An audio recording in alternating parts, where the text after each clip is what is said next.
Welcome class. आप सभी का स्वागत है अपने ऑनलाइन आरबीएससी चैनल में।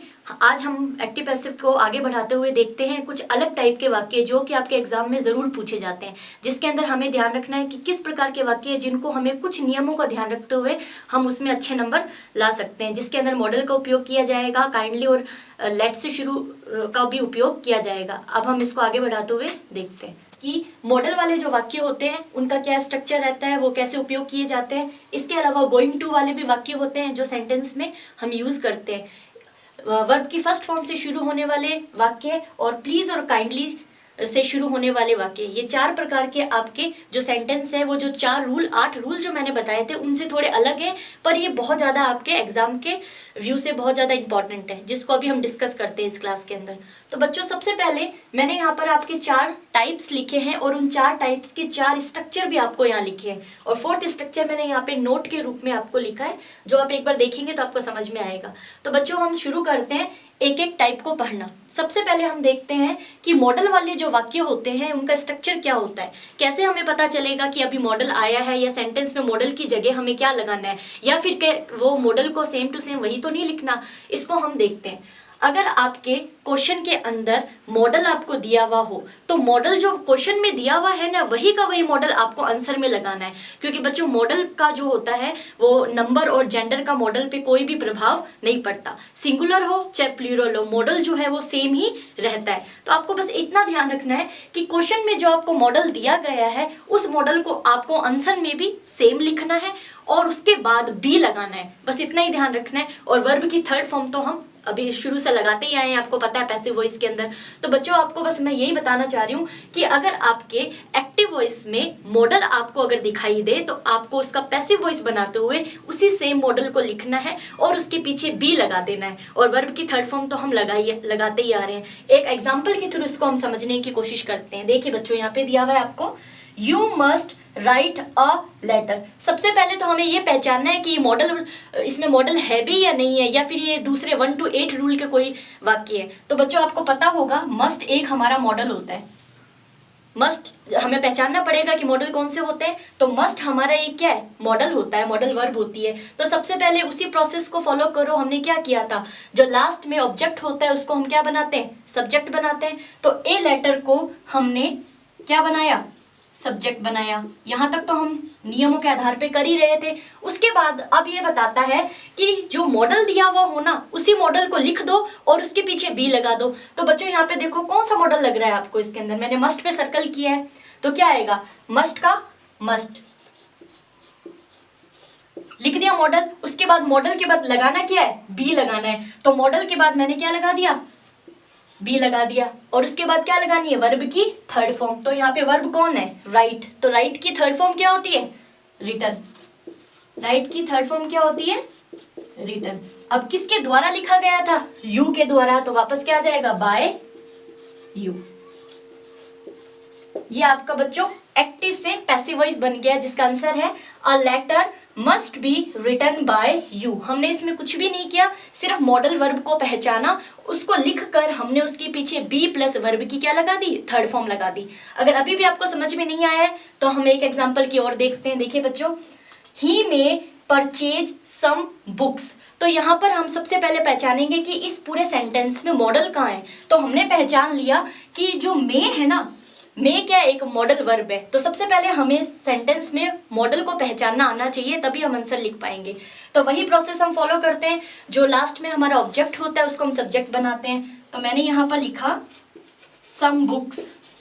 अब बच्चों, आपको एक चीज यहाँ कंफ्यूज करेगी, आप कहेंगे कि यहाँ पे तो ए लेटर था, सिंगुलर था, इसलिए हमने मस्ट लगा दिया।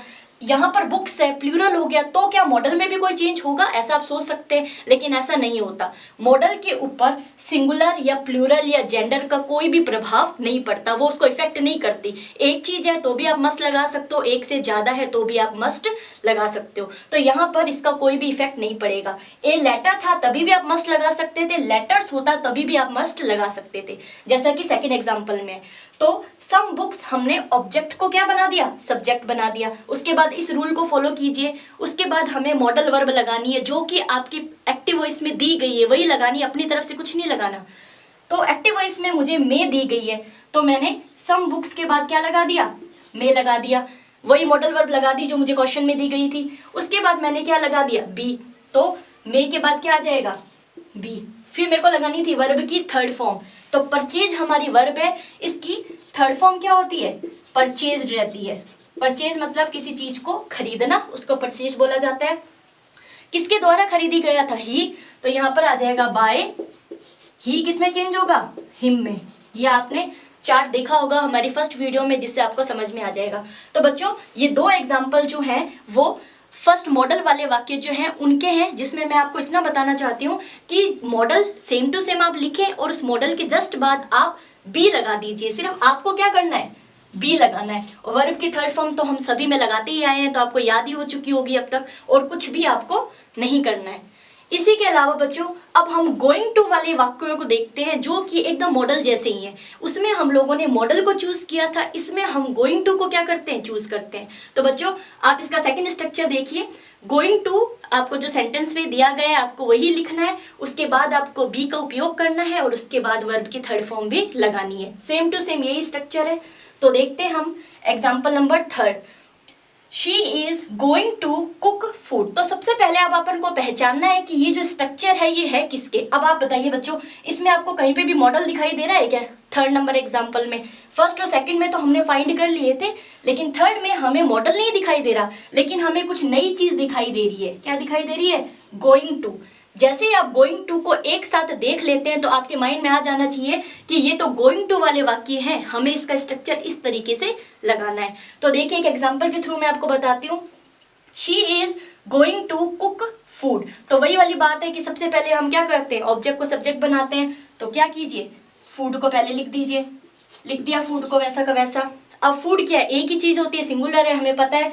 तो फूड के साथ क्या आएगा, इज। फूड के साथ क्या आएगा, इज। अब मैंने बताया कि गोइंग टू को सेम टू सेम लिख दीजिए, कुछ भी चेंज नहीं करना। तो फूड इज गोइंग टू को मैंने वापस लिख दिया, कुछ भी इसमें चेंज नहीं किया। अब क्या करना था, गोइंग टू के बाद बी का उपयोग करना था, बी लगा दीजिए। तो गोइंग टू बी। अब क्या लगानी है, वर्ब की थर्ड फॉर्म लगानी है। तो कुक की थर्ड फॉर्म क्या होती है, कुक्ड। कुक की थर्ड फॉर्म क्या होती है, कुक्ड। अब किसके द्वारा किया गया, शी के द्वारा। एक हमें यहाँ पे प्रोनाउन दिया गया है, तो बाय हर। चार्ट के अकॉर्डिंग आप समझ ही गए होंगे कि शी को हमने किस में चेंज किया है, हर में किया है, जैसे ही को हिम में किया था। एक एग्जांपल और हम इसी का ही देखते हैं, सेकंड वाले का। Teacher was going to punish the students. अब इसी को हमें गोइंग टू के हिसाब से क्या करना है, बदलना है। तो सबसे पहले द स्टूडेंट्स जो होगा वो क्या आएगा, पहले आ जाएगा। अब बच्चों एक चीज जो मैं आपको इसमें बताना चाह रही हूँ वो आप ध्यान से देखिएगा। मॉडल के अंदर सिंगुलर या प्लूरल का कोई फर्क नहीं पड़ता था, लेकिन गोइंग टू वाले में सिंगुलर और प्लूरल का फर्क पड़ेगा। इस चीज का आपको ध्यान रखना है। यहाँ पर फूड एक चीज थी इसलिए हमने इज लगाया, लेकिन यहाँ पर द स्टूडेंट्स हैं, एक से ज्यादा की बात हो रही है, इसलिए यहाँ पर वर आएगा। आप ये बात थोड़ा सा ध्यान रखना बच्चों, मॉडल में इसका कोई फर्क नहीं पड़ रहा था, लेकिन इसमें एक फर्क पड़ेगा। अगर सिंगुलर है तो आप सिंगुलर वर्ब यूज करेंगे, अगर सब्जेक्ट प्लूरल है तो आपको प्लूरल वर्ब का यूज करना पड़ेगा। तो यहाँ पर द स्टूडेंट्स है, एक से ज्यादा विद्यार्थियों की बात हो रही है, इसलिए हमने यहाँ पर वर्ब का उपयोग किया है। थोड़ा सा आप ये ध्यान रखना। उसके बाद सेम वही स्ट्रक्चर फॉलो करना है। गोइंग टू का गोइंग टू ही रहेगा, हमने वापस लगा दिया। गोइंग टू का गोइंग टू लगा दिया। उसके बाद क्या लगाना है, बी लगाना है, तो बी लगा दिया। वर्ब की थर्ड फॉर्म लगानी है, तो इसमें वर्ब की थर्ड फॉर्म कौन सी लग रही है आपको, पनिश लग रही है, तो क्या आ जाएगा थर्ड फॉर्म, पनिश्ड। पीछे ईडी लग जाता है तो ये वर्ब की थर्ड फॉर्म बन जाती है। और किसके द्वारा पनिश किए गए थे बच्चे, टीचर के द्वारा किए गए थे, तो बाय टीचर। ये इस तरीके से बच्चों सेंटेंस जो होगा वो बनेगा, the students were going to be punished by teacher. ठीक है, ये दो जो सेंटेंस थे, जो दो वाक्य थे, उनके मैंने दो एग्जाम्पल के थ्रू आपको समझाने की कोशिश की है, जिसमें हमें इतना ही ध्यान रखना है कि मॉडल की जगह मॉडल आएगा और पीछे बी लगेगा, गोइंग टू की जगह गोइंग टू ही आएगा और पीछे बी लगेगा। वर्ब की थर्ड फॉर्म सब में कॉमन है, सब में हम लगाते आए हैं। अब हम बढ़ते हैं अपने थर्ड स्ट्रक्चर की तरफ, जो वर्ब की फर्स्ट फॉर्म से शुरू होने वाले वाक्य कहलाते हैं।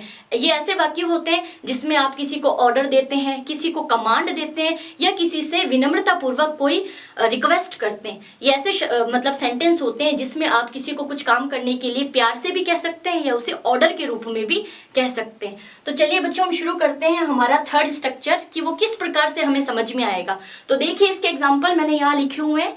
एग्जाम्पल नंबर 5 और 6 हम देखते हैं ये हमें क्या कहना चाहता है। पहले स्ट्रक्चर को फॉलो करते हैं। वर्ब की फर्स्ट फॉर्म से शुरू होने वाले वाक्य हैं जिनका स्ट्रक्चर रहता है कि हमें उन्हें लेट से शुरू करना होता है। लेट के बाद बी और वर्ब की थर्ड फॉर्म का उपयोग हम करते हैं। तो देखिए बच्चों, open the door. Open the door जब हम किसी को कहते हैं कि दरवाजा खोल दीजिए, तो हम किसी को क्या करते हैं, रिक्वेस्ट के रूप में भी कह सकते हैं या किसी को कमांड भी दे सकते हैं। जैसे हमसे बड़े हैं टीचर, हमें कह सकते हैं गेट खोल दो, दरवाजा खोल दो। कोई छोटा हमें कह सकता है कि प्लीज गेट खोल दीजिए। तो वो डिपेंड करता है कि आप किस तरीके से कहना चाहते हो।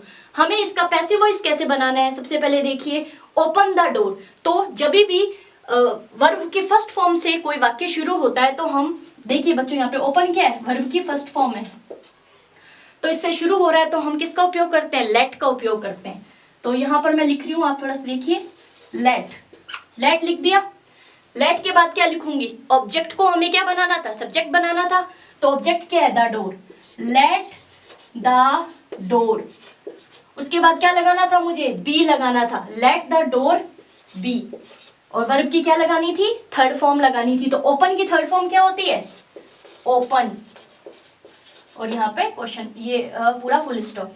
तो इस तरीके से बच्चों ये आपका सेंटेंस बनेगा। एक और हम देखते हैं, हेल्प द पुअर। गरीबों की क्या करो, मदद करो। इस तरीके के भी कमांड के या फिर विनम्रतापूर्वक कहे गए शब्दों का उपयोग हम कर सकते हैं। अब देखो पहचानोगे कैसे, यहाँ पर हेल्प क्या है, वर्ब की फर्स्ट फॉर्म है। हेल्प वर्ब की फर्स्ट फॉर्म है। हमने यही कहा है कि अगर शुरू में ही वर्ब की फर्स्ट फॉर्म आ जाए तो हमें क्या करना है, लेट लगाना है। तो हमने ठीक है लेट लगा दिया। हमने कहा ऑब्जेक्ट को सब्जेक्ट बनाइए, तो लेट के बाद ऑब्जेक्ट हमारा द पुअर था, तो हमने इसको द पुअर लिख दिया। Let the poor. अब स्ट्रक्चर फॉलो कीजिए, बी लगाइए, बी लगा दिया। हेल्प की थर्ड फॉर्म क्या होती है बच्चों, हेल्प्ड होती है, तो हेल्प लगा दिया। तो ये हमारा सेंटेंस जो है वो बन गया, जिसके अंदर हमने सीखा कि अगर शुरू में ही वर्ब की फर्स्ट फॉर्म आ जाए तो उसकी जगह हम लोगों को पैसिव वॉइस में लेट का क्या करना है, उपयोग करना है। मतलब वर्ब का तो उपयोग करना ही है, लेकिन शुरू में हमें आंसर में लेट लगाना है। उसके बाद ऑब्जेक्ट को सब्जेक्ट में बदलना है, बी लगाना है और उसी वर्ब की क्या लगानी है, थर्ड फॉर्म, जो हमें क्वेश्चन में दी गई है। तो इस तरीके से बच्चे अगर आप करेंगे तो आपको ज़्यादा समझ में आएगा। अब हम बढ़ते हैं हमारे स्ट्रक्चर नंबर 4। ये बहुत ही आसान और बहुत ही इजी सा स्ट्रक्चर है, कई बार एग्जाम में इसको पूछा भी जाता है। आप इसे देखिए, अगर आपको शुरू में ही, सेंटेंस के शुरू में ही प्लीज या काइंडली, बच्चों ध्यान से सुनिएगा, अगर आपको सेंटेंस के शुरू में ही एक्टिव वॉइस में ही अगर प्लीज या काइंडली में से कोई एक मिले, उसी से वाक्य क्या हो रहा है, शुरू हो रहा है, तो आप क्या करेंगे, ये नोट पढ़िए सबसे पहले। अगर आप प्लीज और काइंडली अगर शुरू में दिया गया हो तो प्लीज और काइंडली को हटा दिया जाएगा और उसकी जगह क्या लगाया जाएगा, यू आर रिक्वेस्टेड टू। बच्चों इसको आप अपनी नोटबुक में नोट कर लीजिए, बहुत आसान तरीका है इसको पहचानने का। शुरू में ही आपको या तो प्लीज दिया जाएगा या काइंडली दिया जाएगा, दोनों में से कोई भी दिया हो उसको हटा दीजिए और उसकी जगह क्या लगाएंगे, you are requested to. To लगाने के बाद जो पीछे बचा हुआ जो सेंटेंस है सेम टू सेम उसको आप लिख देंगे। अब ध्यान रखना, रिक्वेस्टेड ऑलरेडी वर्ब की क्या आ चुकी है, थर्ड फॉर्म आ चुकी है, तो अब आप सेंटेंस में बची हुई वर्ब की फॉर्म को वापस थर्ड फॉर्म में नहीं बदलेंगे। एक ही बार लगानी है वर्ब की थर्ड फॉर्म, और वो हम पहले ही लगा चुके हैं रिक्वेस्टेड लगाकर, बिकॉज रिक्वेस्टेड ऑलरेडी वर्ब की क्या दे रखी है, थर्ड फॉर्म दे रखी है। तो बचा हुआ जो सेंटेंस है उसमें से आपको वर्ब की थर्ड फॉर्म नहीं चूज करनी। एक एग्जांपल के थ्रू हम इसको देखेंगे। आप यहाँ पे देखिए, please allow me to go, कृपया मुझे जाने की क्या दी जाए, अनुमति दी जाए। तो मैंने कहा था प्लीज आ जाए या काइंडली आ जाए, तो उसको हटाना है।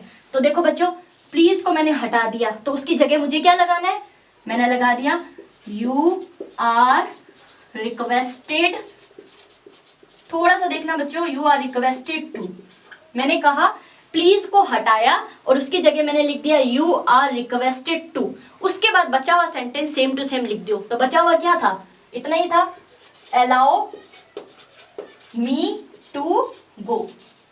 बस देखिए क्या बना answer, you are requested to allow me to go. अब आपके माइंड में एक चीज आएगी कि मैडम हमने वर्ब की थर्ड फॉर्म तो लगाई ही नहीं, अलाउ की जगह अलाउड होना चाहिए ना, जैसे हमने सब में किए। तो मैं यही बताना चाह रही हूँ कि अलाउ की जगह अलाउ ही रहेगा, क्योंकि रिक्वेस्टेड ऑलरेडी वर्ब की थर्ड फॉर्म पहले से ही हमने लगा दी है, इसलिए एक सेंटेंस में दो वर्ब की थर्ड फॉर्म नहीं आती है। एक और सेंटेंस हम देखते हैं, देखो, please stop making a noise. Please शोर करना क्या करें, बंद करें। तो मैंने कहा था प्लीज या काइंडली आए उसको हटा दो, तो प्लीज आया तो प्लीज को मैंने हटा दिया, तो उसकी जगह मैंने क्या लगाया, यू आर रिक्वेस्टेड। मैंने क्या लगा दिया उसकी जगह, you are requested to. Please को हटाया, यू आर रिक्वेस्टेड टू लगाया। बाकी मैंने कहा था बाद में पूरा सेंटेंस वैसा ही लिखना है, तो बाद में जो बचा हुआ है उसको सेम टू सेम लिख दो, स्टॉप मेकिंग अ नॉइस। तो ये क्या हुआ, अब आप सोचेंगे कि मेक की थर्ड फॉर्म लगानी चाहिए थी जैसे हमने अभी तक लगाई है, या स्टॉप की थर्ड फॉर्म लगानी चाहिए थी, तो ऐसा नहीं होगा। यही गलती होती है कि बच्चे दो दो वर्ब की थर्ड फॉर्म लगा देते हैं और जो सेंटेंस होता है वो गलत हो जाता है, क्योंकि रिक्वेस्टेड पहले से ही हमने वर्ब की थर्ड फॉर्म लगा दी है। एक बार वर्ब की थर्ड फॉर्म आ गई है तो दोबारा वर्ब की थर्ड फॉर्म नहीं आएगी। बस मैं यही बताना चाह रही हूँ, आपको इस चीज का ध्यान रखना है। प्लीज या काइंडली को हटाना है, यू आर रिक्वेस्टेड टू तक पूरा लगाना है। टू तक लिखने के बाद जो सेंटेंस बचा हुआ है उसको सेम टू सेम उतार देना है, कुछ भी चेंज इसमें आपको नहीं करना है।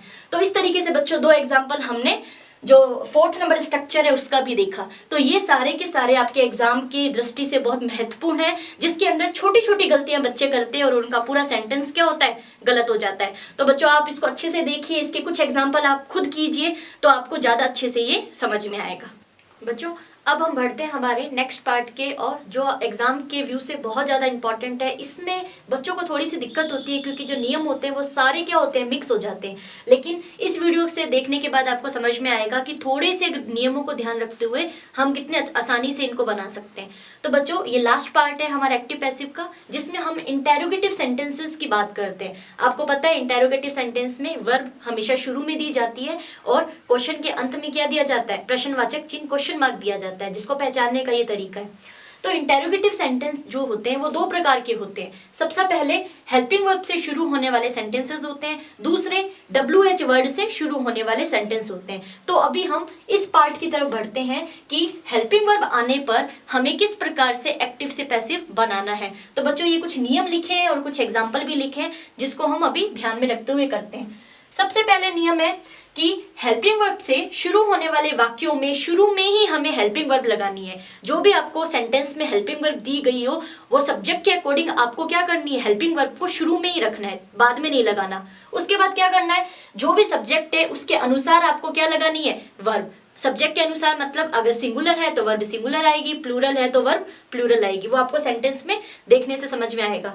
उसके बाद वर्ब की थर्ड फॉर्म का उपयोग तो हम करते ही आ रहे हैं, ये हमेशा होता ही आ रहा है, तो ये आपको करना ही है। और एक सबसे खास बात कि सेंटेंस के अंत में आपको प्रश्नवाचक चिन्ह तो जरूर लगाना ही है। कई बच्चे क्या करते हैं, सोचते हैं कि क्वेश्चन में दिया हुआ है तो आंसर में नहीं लगेगा, और यही गलती होती है। क्वेश्चन में भी दिया होता है और हमको आंसर में भी क्वेश्चन मार्क चिन्ह लगाना ही होता है, क्योंकि इंटेरोगेटिव सेंटेंसेस के अंदर क्वेश्चन मार्क चिन्ह आंसर में भी लगाया जाता है, मतलब पैसिव वॉइस में भी लगाया जाएगा। इसको हम कुछ एग्जाम्पल के थ्रू समझने की कोशिश करते हैं। इन नियमों को लेते हुए हम इसका स्ट्रक्चर जो है वो फ्रेम करते हैं। तो बच्चों देखो, पहला एग्जाम्पल हमारे पास है, are you helping your sister, और पीछे क्या लगा हुआ है, क्वेश्चन मार्क है। तो यही स्ट्रक्चर हमने कहा हेल्पिंग वर्ब से शुरू होने वाला है। तो सबसे पहले आर यहाँ पर क्या दी हुई है बच्चों, हेल्पिंग वर्ब दी है, और अंत में क्या दिया हुआ है, क्वेश्चन मार्क दिया हुआ है। इसका मतलब ये तो हमें समझ में आ गया कि शुरू में हेल्पिंग वर्ब है और क्वेश्चन मार्क दिया हुआ है। इसका मतलब ये क्या है, हेल्पिंग वर्ब से शुरू होने वाला वाक्य है। अब हमें बदलना कैसे, इसको आंसर कैसे लिखना है, तो सबसे पहले रूल फॉलो करो। हेल्पिंग वर्ब से शुरू होने पर हेल्पिंग वर्ब पहले ही आएगी। तो देखो, are you helping your sister, तो अब एक बात बताओ बच्चों, आर लिखा हुआ है तो क्या मैं आर का आर ही लिख दूं या कुछ चेंज होगा। यू लिया हुआ है, यू के लिए यहाँ पर आर का यूज किया है, लेकिन हमें तो योर सिस्टर के अकॉर्डिंग लगाना है ना, क्योंकि हमारा ऑब्जेक्ट क्या है, योर सिस्टर, जिसको हमें सब्जेक्ट बनाना है। तो योर सिस्टर के लिए हम आर का उपयोग नहीं करते, योर सिस्टर के लिए हम इज का उपयोग करते हैं। किसका उपयोग करते हैं बच्चों, इज का। इज का क्या करते हैं, उपयोग करते हैं, क्योंकि यू के साथ आर होता है लेकिन सिंगुलर के साथ तो इज होता है। तो हमने कहा कि हेल्पिंग वर्ब को हमने क्या लगा दिया, शुरू में जो हेल्पिंग वर्ब थी उसको हमने क्या लगा दिया, शुरू में लगा दिया।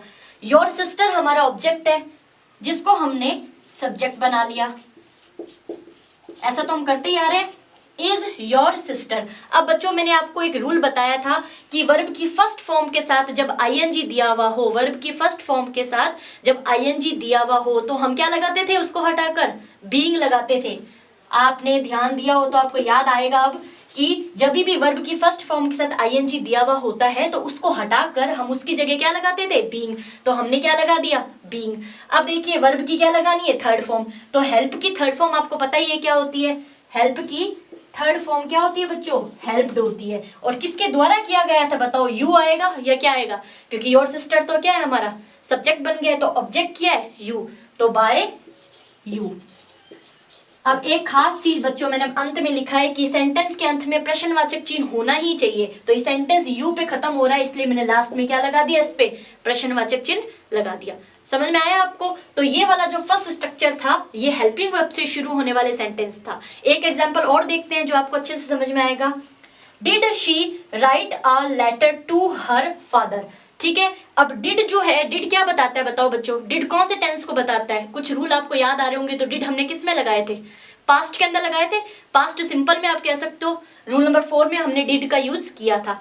तो क्या अब यहाँ पर डिड की जगह में डिड लगा दूं, या फिर डिड को रिप्लेस करके हम वॉज और वर का यूज करते थे। थोड़ा सा आप चार्ट देखेंगे ना तो आपको समझ में आ जाएगा। तो वही सबसे पहले हेल्पिंग वर्ब को हमें पहले लगानी है। तो अब यहाँ पर डिड नहीं आएगा, ए लेटर के अकॉर्डिंग हेल्पिंग वर्ब आएगी। ए लेटर के अकॉर्डिंग हम क्या लगाएंगे, या तो हम वाज लगाएं या हम वर लगाएं, लेकिन एक लेटर है, एक चीज की बात हो रही है, तो इसलिए हम यहाँ पर किसका उपयोग करेंगे, वॉज का।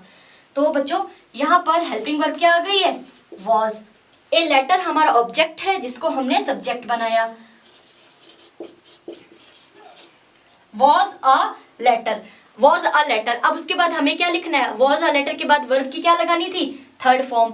तो राइट की थर्ड फॉर्म क्या होती है बच्चों, रिटन।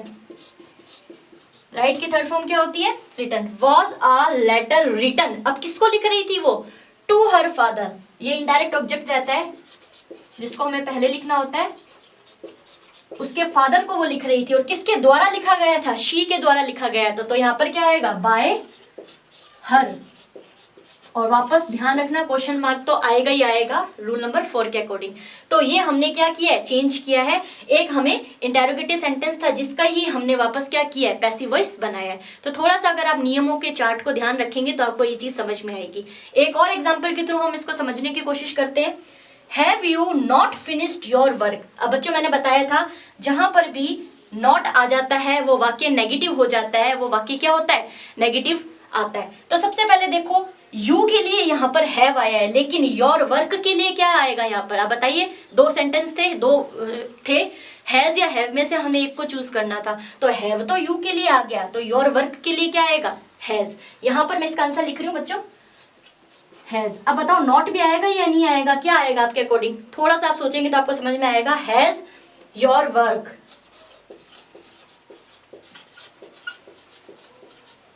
Has your work. अब मेरे को नोट भी साथ में लेना है, नोट का भी क्या करना है, यूज करना है। हैज योर वर्क कहाँ पे लगाऊं मैं, बताइए आप, क्या लगा दिया, हैज लगा दिया, हैज योर वर्क। अब यहाँ पे सेंटेंस नेगेटिव है तो हमें नोट का भी उपयोग इसमें करना ही होगा।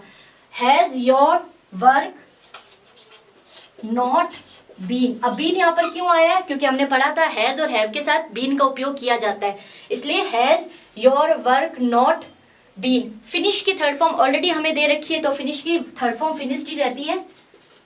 फिनिश्ड का क्या आएगा, फिनिश्ड बाय। बाय यहाँ पर कौन है हमारा सब्जेक्ट जिसको ऑब्जेक्ट बनाना है, यू, तो यू का यू ही रहेगा। और लास्ट में हमें क्या लगाना है, क्वेश्चन मार्क। तो ये इसका आंसर बनेगा has your work not been finished by you. और ये एक नेगेटिव सेंटेंस है जो कि इंटेरोगेटिव के हेल्पिंग वर्ब का ही एक पार्ट है। तो बच्चों 3 एग्जाम्पल से हमने हेल्पिंग वर्ब से शुरू होने वाले सेंटेंसेस के बारे में पढ़ा, जिसमें हमें सिर्फ इतना ही ध्यान रखना है कि सब्जेक्ट के अकॉर्डिंग हमें हेल्पिंग वर्ब को क्या करना है, चूज करना है और उसको शुरू में लगाना है, एंड में नहीं लगाना है। और एंड में प्रश्नवाचक चिन्ह का उपयोग करना है, जिसको आप कुछ और एग्जाम्पल आप करेंगे तो आपको समझ में आएगा। अब इसका सेकंड पार्ट जो है वो हम देखते हैं WH से शुरू होने वाले वाक्य कैसे होते हैं, उनके क्या नियम है। जो अभी हमने हेल्पिंग वर्ब से शुरू होने वाले शब्दों को देखा, सेंटेंसेस को रीड किया। अब हम इसी का सेकंड पार्ट देख रहे हैं, इंटेरोगेटिव का ही सेकंड पार्ट है WH से शुरू होने वाले वाक्य। WH का मतलब आप समझते हैं, whom, जो WH से whom, when, ऐसे शब्द जो WH से क्या होते हैं, शुरू होते हैं, आपको पता ही है। उनके कुछ नियम मैंने यहाँ पे लिखे हुए हैं जिनको हम देखते हैं। सबसे पहले क्या करना है, यदि वाक्य में WH वाक्य अगर शुरू हो रहा है तो शुरू में WH शब्द को वहीं रहने दीजिए, मतलब कि WH वर्ड को हमें चेंज नहीं करना है। सिर्फ एक WH वर्ड चेंज होता है, वो है हु। अगर हु है तो हु की जगह हमें बाय हुम लगाना है, ठीक है बच्चों। बाकी अगर यहाँ पर वैन आता है तो वैन का क्या रहेगा, वैन ही रहेगा। वॉट आता है तो वॉट का वॉट ही रहेगा। कुछ एग्जाम्पल के थ्रू मैं आपको ये समझाऊंगी। पर हु आने पर आपको क्या लगाना है, बाय हुम का उपयोग करना है। उसके बाद जो भी आपका सब्जेक्ट है उस सब्जेक्ट के अकॉर्डिंग आपको क्या लगानी है, वर्ब लगानी है, जैसे हम अभी तक लगाते आए हैं, ठीक है। और वर्ब की थर्ड फॉर्म का उपयोग पैसिव वॉइस में हम करते आए हैं, वो हमें करना है। और अंत में प्रश्नवाचक चिन्ह को तो हमें लगाना ही है, जैसे कि हमने हेल्पिंग वर्ब में भी लगाया था। इसको हम एक एग्जाम्पल के थ्रू समझेंगे तो हमें ज्यादा समझ में आएगा। देखो बच्चों, एक एग्जाम्पल है हमारे पास, who broke this lovely flower, और पीछे क्या लगा हुआ है, क्वेश्चन मार्क। तो मैंने आपको कहा था कि अगर शुरू में आपके पास क्या आ जाए, हु आ जाए, तो अगर हु आए तो हु को हटाकर हमें क्या लगाना है, बाय हुम। हु को हटाकर हु के स्थान पर हमें क्या लिखना है, बाय हुम। तो मैं यहाँ पे इसका आंसर लिख रही हूँ, मैंने हु को क्या कर दिया, हटा दिया, और इसकी जगह आंसर में मैंने क्या लिख दिया, बाय हुम। ठीक है बच्चों, ये पहला स्टेप आपको समझ में आ गया। अब हमें क्या लगाना है, अब हमें पहचानना है कि ब्रोक जो है वो क्या चीज है। ब्रोक जो है वो क्या है, वर्ब की फर्स्ट फॉर्म है, सेकंड फॉर्म है, थर्ड फॉर्म है, आप बताइए क्या है ब्रोक यहाँ पे। तो हमें पता है ब्रोक क्या है, वर्ब की सेकंड फॉर्म है। तो आप बताइए अब सब्जेक्ट कौन है हमारा, दिस लवली फ्लावर। सब्जेक्ट कौन सा है हमारा, दिस लवली फ्लावर। तो लवली फ्लावर के लिए हम क्या लगाएंगे, वॉज और वर में से वॉज का उपयोग करेंगे, क्योंकि एक फ्लावर की बात हो रही है यहाँ पे। By whom was. अब हमारा जो सब्जेक्ट है उसको हमें क्या बनाना है, ऑब्जेक्ट, जो ऑब्जेक्ट है उसको सब्जेक्ट लिखना था, तो क्या है, दिस लवली फ्लावर। तो by whom was this lovely flower. बच्चों दिस लवली फ्लावर लगाने के बाद अब हमें क्या लगानी थी, वर्ब की थर्ड फॉर्म। तो वर्ब हमें पता है यहाँ पर हमारी वर्ब की थर्ड फॉर्म क्या है, ब्रोक। तो ब्रोक की थर्ड फॉर्म हमें लर्न है। ब्रोक की थर्ड फॉर्म क्या होती है, ब्रोकन। और अंत में प्रश्नवाचक चिन्ह को तो हमें लगाना ही है, तो मैंने यहाँ पर क्या लगा दिया, प्रश्नवाचक चिन्ह। तो एक्टिव से पैसिव क्या बना इसका, who broke this lovely flower का आंसर क्या हुआ, by whom was this lovely flower broken. ठीक है बच्चों, तो इसमें हमने कुछ भी नहीं किया, इन 4 नियमों को फॉलो किया और इसका आंसर हमने क्या किया है, लिखा है। इसको हम एक एग्जाम्पल और देखते हैं। सेकंड क्वेश्चन देखिए आप, व्हाट इज ही राइटिंग। अब बच्चों ये थोड़ा सा अलग है, क्योंकि यहाँ पर WH कौन सा आ चुका है, व्हाट आ गया है। अब आप सोचेंगे कि हु था तो हु के स्थान पे तो हमने बाय हुम लिख दिया, तो क्या व्हाट के स्थान पे भी कुछ और लिखना है क्या, नहीं। मैंने कहा था WH से शुरू होने वाले शब्दों को सेम टू सेम वैसा का वैसा लिख दो, मतलब कि व्हाट जो है व्हाट का क्या लिखा जाएगा, व्हाट का व्हाट ही लिखा जाएगा। तो मैं यहाँ पर इसका आंसर लिख रही हूँ बच्चों, क्या लिख दिया मैंने, व्हाट का व्हाट। हु को हम बाय हुम में बदलते हैं, लेकिन व्हाट को नहीं बदलते, वो सेम ही रहता है। What is he writing. अब आप थोड़ा सा इस टेंस को पहचानने की कोशिश करें। इसमें वर्ब की फर्स्ट फॉर्म के साथ क्या लगा हुआ है, ING भी लगा हुआ है। तो आप बताइए इसका आंसर जो होगा वो क्या होगा, आप बताइए क्या बनेगा। इसमें वर्ब की फर्स्ट फॉर्म के साथ ING लगा हुआ था, तो हम क्या लगाते हैं, बीइंग लगाते हैं। तो थोड़ा सा आप देखेंगे, What is he writing, तो what का क्या रहेगा, what का what ही रहेगा, और इसके बाद बनेगा is। वर्ब की फर्स्ट फॉर्म के साथ ING लगा हुआ होता है तो क्या आता है, being। What is being, right की थर्ड फॉर्म क्या होती है, written। किसके द्वारा लिखा गया था, ही के द्वारा, तो ही जो होगा हिम में चेंज होगा, by him। और पीछे क्या लगाना है हमें, क्वेश्चन मार्क। तो ये हमारा सेकंड जो है स्ट्रक्चर बना है। अब वापस हम एक थर्ड एग्जांपल की तरफ बढ़ते हैं और देखते हैं, who wrote this letter. Same to same जो हमने पहला एग्जांपल किया था वैसा सही है। मैंने बताया था हु की जगह आपको क्या लिखना है, बाय हुम। हु के स्थान पर हमें क्या लगाना है, बाय हुम। रोट है, रोट वर्ब की सेकंड फॉर्म है, वर्ब की सेकंड फॉर्म में इसका मतलब या तो वाज लगेगा या फिर वर्ड लगेगा। अब बताइए दिस लेटर है, दिस लेटर के अकॉर्डिंग हम क्या लगाएंगे, सिंगुलर है तो क्या लगेगा, वाज लगेगा। तो बाय हुम वॉज। उसके बाद दिस लेटर को हम लिखेंगे दिस लेटर। रोट की थर्ड फॉर्म लगानी है अपन को, तो रोट की थर्ड फॉर्म क्या होती है, रिटन, और अंत में क्वेश्चन मार्क।